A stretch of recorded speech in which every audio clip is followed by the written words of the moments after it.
left my tracks in the field, and you hiding vulnerability as cracks in your shield. You intact, but they attract to what you building. In fact, what you attract will be that shit that gets you killed. An artifact that you extract will make you no more fulfilled, nigga.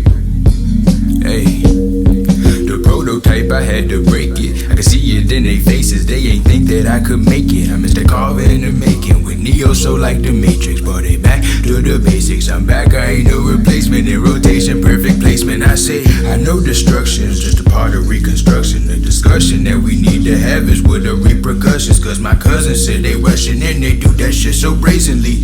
The Statue of their Liberty ain't really what they claim to be. Insane to me, it really don't seem sane to me. But who asked me? Not classy, not flashy, I'm not good enough.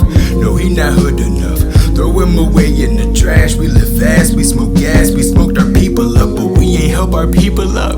And we addicted now cause we ain't put the needle up. Hexs seal the evil up, the devil still be easing up, teasing us. Cause he make us think that crumbs should be pleasing us, and he make us think that school should be teaching us all that life has to offer. But I know life's a good preacher, that's not religion. I know life's a good teacher, I know the lessons and scriptures. I know they paint some good pictures. Some people drown in their sorrows, they putting pints in the pictures. And I just chain smoke so I can get higher quicker. They make us chain smoke so they can hire the stickers, my nigga.